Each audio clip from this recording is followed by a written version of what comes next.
Welcome to another Walter Football video. I'm Charlie Campbell, Senior Draft Analyst. Before we get started here, I would suggest clicking into the options below and speeding it up to 1.25 or 1.5. I think that makes these videos a lot better. Anyways, on to the mock draft this week. Came out Friday, November 13th. So that's what the order is based on, the current order at that time. Of course, and other mocks have mentioned some teams that I think are going to be climbing or falling as we get through the back half of the season.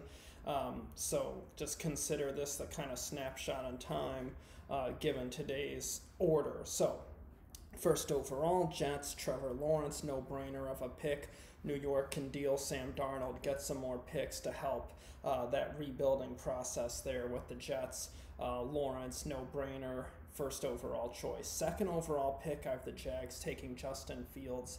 I think that's another no-brainer. I think Gardner Minshew has had some good moments, but he hasn't been good enough for them to pass on a quarterback prospect like Fields. I think Fields could be similar to Deshaun Watson in the NFL or Dak Prescott, just a playmaker, a guy that can really be that franchise quarterback for Jacksonville and someone for them to build around.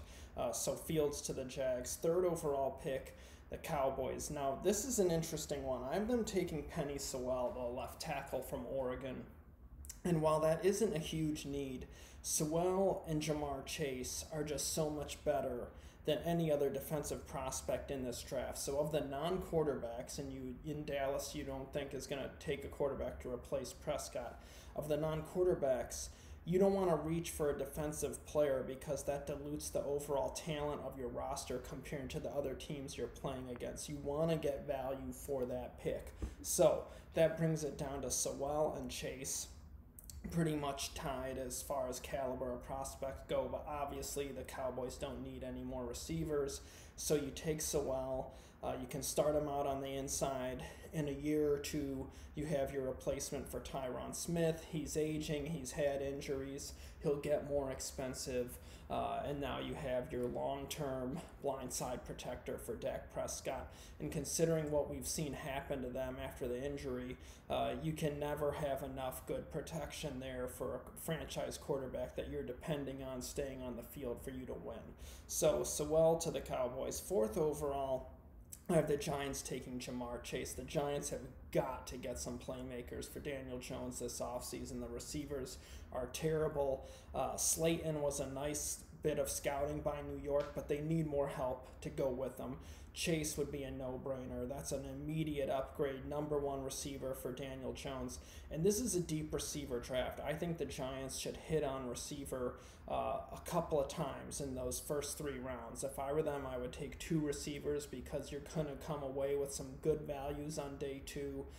You could get a stud in round one like Chase and then follow up with another guy in day two that would really immediately upgrade that playmaking ability of the passing attack, and that's going to make Saquon Barkley better. It's going to make Evan Ingram better. It's just going to help it's going to help the defense. It's going to keep them on the sideline longer. So Chase to me would be a no-brainer pick for the Giants if they don't trade down, and I think I don't project trades in mocks, so Chase to New York. Fifth overall, Trey Lance to the Redskins. Washington obviously has shown with Ron Rivera and the staff that they're not married to Dwayne Haskins. They don't necessarily view him as their quarterback of the future. So I think replacing him, I don't see that the Redskins would have any qualms with doing that. And Trey Lance, I think with his mobility, his arm, I think he could give Rivera some good memories of the Cam Newton days in Carolina. So Lance at 5. Sixth overall pick, I have the Chargers taking Gregory Rousseau. This is an interesting one because obviously I think offensive line's kind of their biggest need. But, with what they have available here, I think Rousseau and Carlos Basham are better players than the offensive tackles available. Melvin Ingram's aging. They just spent a huge amount of money on Joey Bosa. You need at least two good pass rushers in the NFL for any good defense. You're going to need a guy on the other side. But with all the money they've paid Bosa, they could really, from a salary cap perspective, you don't want to have to sink another massive contract into the end across from him. It would make more sense to have that guy on that cheap rookie 5-year deal. And then you have two talented ends to go after quarterbacks. And from a money perspective, it's not painful. So Rousseau to the Chargers. 7th overall, I have the Dolphins taking Carlos Basham. This is Miami's pick from Houston. Basham is just a tough defensive end, plays physical, is quicker than you expect. I think he'd be a great fit in that Brian Flores defense across from Emmanuel Ogbah. Really would help Miami to generate consistent rush with their defensive ends, and a player that'd be tough when you pair him next to Christian Wilkins. So definitely, I think Basham would be a nice pick for Miami. Sorry, I just got a text from a source. But anyways, 8th overall pick, I have the Bengals taking Micah Parsons, linebacker from Penn State. He definitely would be an upgrade for Cincinnati, plug-and-play upgrade. Their linebackers have just been atrocious the past few years. Parsons would be a big upgrade, and in that division with a running quarterback like Lamar Jackson, it would really help them to have a linebacker like Parsons that can spy them and help neutralize that running ability of the Ravens QB. And, Pittsburgh runs the ball well. Cleveland has their two-headed monster with Chubb and Kareem Hunt. So it really makes sense for Cincinnati in terms of their divisional play that you want to make that linebacker position a position of strength and not a weakness that's getting exploited in your 6 most important games of the year. 9th overall pick, I have the Panthers taking Alex Leatherwood, left tackle from Alabama, big, athletic, really good pass pro. I think he'd be a great fit in Joe Brady's offense with his ability to mirror and cover up speed rushers. In Carolina, Russell Okung is going to be a free agent after this year. Even if he's brought back at this point in his career, he's just a short-term guy. So you could take Leatherwood. He's played on the inside. He's played other places. Carolina's guards, or left guard, is atrocious. Their center, Matt Paradis, stinks this year. So you could play Leatherwood at guard or center, even if you brought Okung back. And then in a year or two, when Okung ages out, you move Leatherwood to left tackle, and he has some experience and has some feel for the league, so that transition would be easier at that point. So I think Leatherwood makes a lot of sense for Carolina unless there's a stud defensive prospect available at, say, like cornerback, linebacker, maybe even a 3-technique defensive tackle. But with all they've sunken in the D-line, I think corner, linebacker, or tackle would make the most sense for them. 10th overall pick, I have the Falcons taking Christian Barmore, big interior rusher from Alabama, defensive tackle that can get upfield, cause disruption in the backfield. Could be a really nice tandem with Grady Jarrett. Atlanta needs to get bigger up front on the defensive line. Barmore would help them with that. 11th overall pick, I have the Lions taking Aiden Hutchinson, the defensive end from Michigan. This one's kind of an iffy one. We got to see the status. He had an ankle injury, had a great start to the season in the first few games for Michigan. Then he gets hurt, so we'll see if it's serious. If it is, it could cause him to slide lower than where he currently is in this mock. But really impressive player with how he's played at the beginning of this year. Detroit needs an end across from Trey Flowers. Hutchinson also has size to move inside, so he's a versatile defender. He could fit a 3-4, 4-3, doesn't matter. He's really, with his length and size, he's really versatile to what he can play up front. So that'd be a nice pick, in my opinion, for the Lions. 12th overall, teammate of Hutchinson, I have Kwity Paye, edge rusher, going to Minnesota. Obviously, Yannick Ngakoue didn't work out. They shipped him to Baltimore. They could use some more young pass rushers, more youth on that defensive line. Paye has really improved his pass rush from this season in terms of developing, refining pass rushing moves. I think he could end up having a really good, strong finish to this year and being a guy that rises through the process because he has good speed and he's got good size to him. He's like 6'4", 6'5", in the 270s, can move inside as well, and I think that could be a recipe for him to be a riser. 13th overall pick, I have the Patriots taking Kyle Pitts. Now, Bill Belichick in his history has not had an issue with taking players That's the same position he just drafted a guy, or being quick to move on from a player. I know he took a few mid-round tight ends this past year, but I don't think he would pass on a player like Pitts, because Pitts is just such a dynamic playmaker, could be a devastating mismatch weapon in that offense. And then when you think of the quality of receivers in this draft, they could come away with some more receiving talent on day 2, with this being a deep receiver draft. So you get the best tight end, a mismatch weapon in round 1, then you come back on day 2, get some good receivers to go around him, and I think New England could really have, through that strategy in the draft with Pitts and some receivers, really upgrade their pass receiving weapons overnight. 14th overall, I have the Broncos taking Patrick Surtain II. Denver could use a number 1 corner. They really haven't had one since Aqib Talib. Chris Harris is gone. They have a few solid guys, but they really could use a tough outside corner. Surtain would definitely fill that void. Let's see how he plays down the stretch. But he does have some issues with speed and twitch and explosiveness. But he's big, he's long, he's got some ball skills, he's got instincts, has that NFL pedigree. So he's kind of a safe player, in my opinion, to develop into a solid outside corner in the NFL.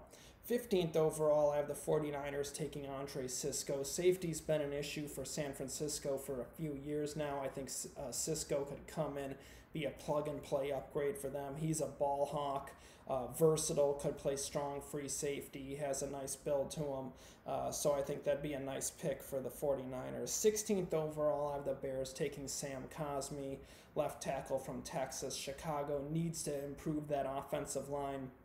David Montgomery's just a pedestrian running back. They got to get a better offensive line that can be more effective in order for him to really be a good engine, consistent engine for their rushing attack. And obviously a left tackle like Cosmi is going to upgrade their pass protection. You could start him out inside at guard or right tackle and then eventually move him to left tackle as well. 17th overall pick, I have the Browns taking Paris Ford. I think their safety play has been a real weakness. Obviously, they invested a second-round pick in Grant Delpit.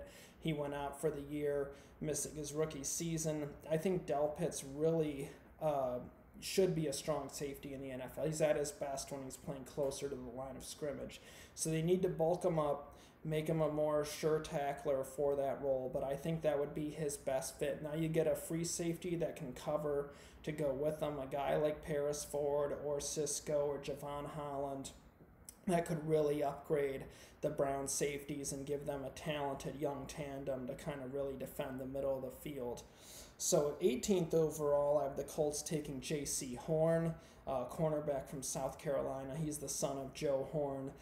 Indy could use another corner to go with Rock Ya-Sin. That's kind of been a weakness at times this year. They have a good defense, but corner's kind of the one spot that I think they could use a real infusion of talent above everything else. So Horn, with his cover ability, I think would be a nice fit in the Colts defense and would allow them to maybe blitz more, and with having another solid cover guy, it would give the pass rush a little more time to get home. So Horn to the Colts. 19th overall, I have the Eagles taking Dylan Moses, linebacker from Alabama. Interesting player. Started off this season kind of not looking so great.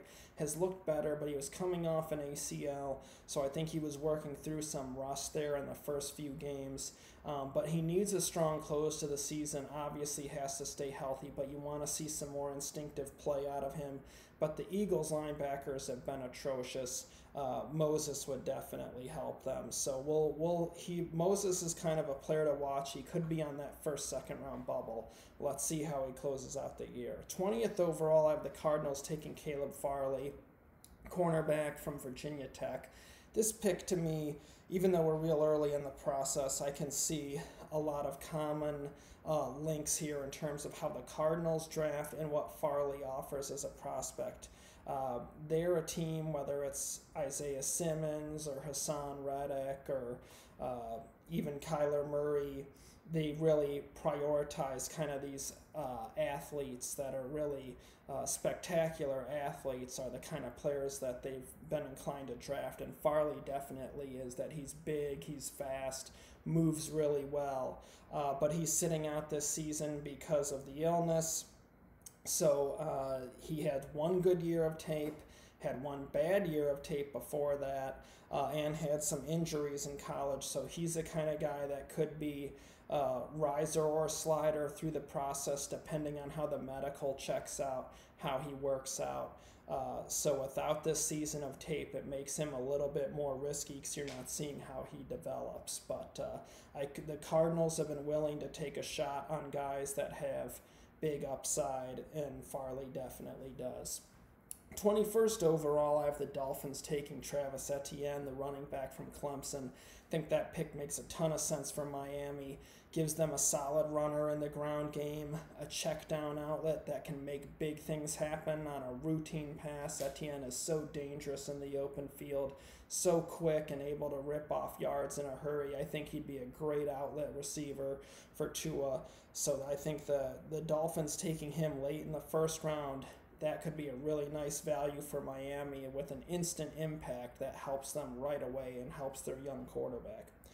22nd overall, I have the Jaguars taking Shaun Wade, cornerback from Ohio State. Jacksonville's secondary is awful outside of C.J. Henderson. They got to get some help around him. They need safeties. They need other corners. Shaun Wade's versatile. He was really good as a slot corner in 2019. This year he's playing on the outside as a replacement with Okudah and Arnett going to the NFL. He had some issues against Penn State, but if you look, he was going up against a really good receiver, young player for Penn State, 5-star recruit. And Wade was in a good position on a lot of the plays, just the receiver just made excellent plays on his own, so you got to tip your hat to him. So Wade is still developing as an outside corner, but he played well enough at safety. He played well as a slot corner, and I think he'll develop as an outside corner. So that's a really versatile player for the NFL when you consider he could play 3 different positions in the secondary. And with Jacksonville needing help all over the place, I think you just take a good DB like Wade, you put him in a slot that he's comfortable with, and you just try and build up the talent in that coverage unit. 23rd overall, I have the Raiders taking Trey Hill, the center from Georgia. He's gotten a bit heavier this year, but I still think he's blocking really well up front. He's a bigger center, so he's a guy that can handle defensive tackles one-on-one. I think he does a lot better job in that than a lot of typical centers you see that are, say, like 6'2", 6'3", 300 pounds that struggle with the heavy nose tackles. Trey Hill's like 6'4", 330. He can handle those guys. He's a tough run blocker, is athletic and quick for his size. And I think with Oakland, or Las Vegas, old habits there, but I think with Las Vegas, Trey Hill could start out at guard as a replacement for Gabe Jackson or Richie Incognito. Gabe Jackson could be a cap casualty after this year. Incognito could retire. He's aging. So you could start him out at guard, and then maybe in a few years, Trey Hill's your replacement for Rodney Hudson. So I think that pick makes sense because Las Vegas, God, did it again. Las Vegas could use some youth on the inside of that offensive line. 24th, Tennessee. I've been taking Rashad Weaver, the edge rusher from Pitt, guy coming off an injury but has played really well this year, is quick off the edge, disruptive in the backfield, has good size to him, nice player. I really enjoy watching him and Patrick Jones, Pitt's 2 edge rushers. They're having a nice, interesting, fun year to watch those two. So Weaver to the Titans. Clowney's only on a 1-year deal. They need more edge rush talent, and Weaver would be a good fit in that scheme because I think he can do a lot of different things, and I think Mike Vrabel would like that. 25th overall, I have the Bucs taking Jay Tafule, defensive tackle from USC. Obviously, Sue is kind of on a year-to-year basis at this point of his career, but he's an aging player, has a lot of tread on those tires. I think they're going to end up paying a big money contract to Vita Vea before too long. So similar to the Chargers with Joey Bosa, if you take a defensive tackle who's talented, cheap, first-round talent, and you have that 5-year contract, that makes that other big contract more palatable because you have 2 first-round talents together, but only one of them is getting paid a lot of money. So I think that would make a lot of sense for Tampa Bay. Even if they keep Sue, give you 3 to rotate, keep those guys fresh, keep Sue fresh for later in the season. And obviously Vea's been injured, so having depth on the defensive line is always a necessity in the NFL. So I think that makes sense for Tampa. 26th overall, I have the Jets taking Jalen Waddle. Bit of a slide for him in this mock. It just kind of happened that way because of the needs of teams picking ahead of them. So this would be a really nice value for the Jets, assuming Waddle's medical checks pan out well leading up to the draft. But obviously their receivers need some help. They got to get more weapons for Trevor Lawrence or Justin Fields, whichever one they end up with, depending on if they win a game or not the rest of this season. But definitely Waddle would upgrade their playmaking ability, give them a deep shot guy, player to go with Denzel Mims, who's going to probably end up being more of a possessional receiver in the NFL. So you give a big play weapon, and I've had team sources compare Waddle to Tyreek Hill, and I think that's a great comp. He's that kind of playmaker. So I think you add him across from Mims, and that could be a nice young tandem for their new quarterback. 27th overall, I have the Ravens taking Javon Holland. He's a ball-hawking free safety, great athlete, dynamite special teams player as well. He's sitting out this season because of the illness, but I think he'd be a really nice fit in the Ravens defense, give them a replacement for Earl Thomas. 28th overall, I have the Bills taking Wyatt Davis, the guard from Ohio State. I think Buffalo could use more help on that offensive line. Their running game this season has been really inconsistent with Devin Singletary and Zach Moss, and I think it's not so much the running backs. I think those are 2 talented young running backs. I just think the Bills' offensive line hasn't been consistent enough at the point of attack. I think Wyatt Davis would give them a road grader at right guard, a guy that can blast open some holes and move people at the point of attack. He needs some development in the pass protection, handling speed rushers, handling stunts in games. He's a little slow to react to that. But I think that's something that a pro coaching staff will be able to work with him with, and he'll end up being a really well-rounded pro in time because he has the skill set for sure. So I think Davis would be a nice upgrade to that Bills offensive line. 29th overall, I have the Packers taking Devontae Smith. Devontae Smith would be an awesome number 2 receiver to go with Devontae Adams, and Smith would just be such a good scheme fit there for what they do in Green Bay. Smith would be a top 10 pick if he was 20 pounds heavier. This guy is awesome receiver, just a pure football player, has speed, route running, yards after the catch, excellent hands, can win the 50-50 balls. He's just a slim build guy, and that's what's going to cause him to go lower. But if he was a little bit heavier, a little thicker, I think he'd go top 10 all day long. But I think he's going to overcome this in the NFL and end up being a really good pro. So that'd be a steal for Green Bay, in my opinion. 30th overall, I have the Chiefs taking Jalen Mayfield, right tackle from Michigan. I think the Chiefs could use some more youth on that offensive line. Wouldn't hurt them to add some more young talent. Mayfield could slide inside to guard if they want, eventually move him back to tackle. But with all the money they've paid Patrick Mahomes, I think building up that offensive line to get more ROI, and also on the pick invested in Clyde Edwards-Helaire, help that running game with a blocker like Mayfield. He's really tough in the ground game. So I think that's a pick for the Chiefs that may not be the sexiest pick in the world, but would pay off for what they already have invested in that roster. 31st overall pick, I have the Saints taking Richard LeCounte, the safety from Georgia. Really nice player, good instincts, solid. Would be a good upgrade for the Saints over Malcolm Jenkins, who's aging and declining. 32nd overall, I have the Steelers taking Tyson Campbell, cornerback from Georgia. He's a bigger corner.